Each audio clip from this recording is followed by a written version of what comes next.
দর্শক শ্রোতা মণ্ডলী, আসসালামু আলাইকুম। প্রত্যেকে আমার প্রাণঢালা অভিনন্দন গ্রহণ করুন। আজ আমি আমাকে নিয়ে কিছু কথা বলবো। দেখুন, আমার সম্পর্কে আমি এইভাবে বলবো, আমি রাগী, আমি একটু বেশি রাগী, আমি অনেক রাগী, তবে আমি বদমেজাজি নই। যেমন দেখুন, আমার রাগটা কোথায় তৈরি হয় বা আমি কখন রাগ করি, আমি আমাকে নিয়ে অ্যাসেসমেন্ট করি। আমি যেরকম ব্লগ করি বা বিভিন্ন টপিক্সের উপর কথা বলি, ঠিক তদ্রূপ আমি সময় পেলে আমি আমাকে নিয়ে ভাবি। যেমন আমার সম্পর্কে অভিযোগ আছে, আমি রেগে গেলে চিৎকার করি, আমি অনেক সময় স্ল্যাগ ল্যাঙ্গুয়েজ ব্যবহার করি, বা আমি খুব অ্যাগ্রেসিভ ভাবমূর্তি দেখাই। দেখেন, সমাজে বহু মানুষ আমরা দেখি, জানি, শুনি কত জঘন্য, কত অপকর্ম, অপরাধ, দুর্নীতি করে বেড়াচ্ছে। আমরা হয়তো বন্ধু বান্ধব, আত্মীয় স্বজন, পাড়া প্রতিবেশী বা আমার পরিবারের সদস্য যারা আমার সঙ্গে রিলেটেড, যাদের ভালো মন্দ আমি চিন্তা করি, যাদের আনন্দে আমি আনন্দিত হই, যাদের দুঃখে আমি কষ্ট পাই, তারা কখনো কোনো ভুল করলে বা তারা কখনো কোনো প্রবলেম যদি তারা অতিক্রম করে, ওই মুহূর্তে আমি তাদেরকে পজিটিভলি গাইডলাইন করি, অথবা কোনো ভুল করলে হয়তো ভদ্রচিতভাবে প্রথম একবার দুইবার হয়তো বলার চেষ্টা করি, কিন্তু তৃতীয়, চতুর্থ অথবা পঞ্চমবার দেখা যায় আমি খুব এগ্রেসিভলি কথাগুলো বলে ফেলি।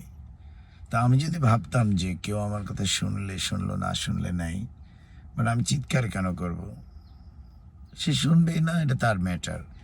কিন্তু আমি আমার অধিকার বলে অনেক সময় ভাবি বা আমি চিন্তা করি যে আমি হয়তো চিৎকার করলে বোধহয় আমার কথাটা সে রাখবে বা শুনবে বা মানবে বা সে ভালো থাকবে। আমি তো রাস্তার কোনো মানুষের সঙ্গে চিৎকার করি না। আমি তো, আমাকে যে অনেক সময় মানুষ বলে যে পাগল ছাড়া কেউ এত জোরে চিৎকার করে না, রাগারাগি করে না। তা আমি যদি অ্যাবনর্মাল অ্যাটিটিউড শো করতাম, তাহলে তো আমি রাস্তাঘাটে যখন যেখানে যাত্রার সঙ্গে বিনা কারণে প্রবলেম তৈরি করতাম। কিন্তু আমি এই যে আচরণটুকু, এটা কিন্তু আমার একান্তই আপনজনের সঙ্গে করে থাকি। মনে হয় যে আমি সামনে আছি, আমার সামনে এই ভুলটা করবে বা ফার্দার আবার ভুল করবে বা একটা বড় বিপদে পড়বে, এই ধরনের চিন্তা চেতনা থেকে আজকে আমি আসলে এইভাবে নিজের অবস্থানটাকে তৈরি করে ফেলছি। সমাজে আমি এরকম অনেক লোক দেখেছি যারা অনেক অ্যাবনর্মাল কর্মকাণ্ড ঘটিয়ে থাকেন, কিন্তু তারা কোনো উগ্রতা প্রদর্শন করেন না, এবং অনেক ঘটনা ঘটিয়ে থাকেন কিন্তু কেউ সেটা টের পায় না। একটাই কারণ তারা খুব ঠান্ডা মাথায় সব কিছুকে হ্যান্ডেল করতে পারে এবং খুব পজিটিভলি খারাপ প্ল্যানগুলো সম্পন্ন করতে পারে। অর্থাৎ দূর থেকে তাদেরকে অনেকেই পজিটিভলি চিন্তা করে যে খুব ভালো মানুষ, তার মতো মানুষই হয় না। এই ধরনের মানুষ সমাজে আসে বলেই হয়তো সমাজ, রাষ্ট্র, অর্থাৎ পরিবেশ পরিস্থিতি ভালো থাকে। তো যাই হোক, ভালো থাকতে হলে, মানুষের আপনজন হতে হলে আসলেই কাউকে অতিরিক্ত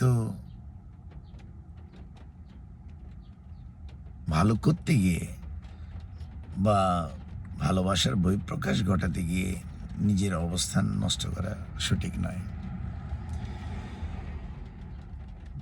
আরেকটি সুন্দর টপিকস নিয়ে আসার আগ পর্যন্ত যে যেখানেই থাকুন, ভালো থাকুন।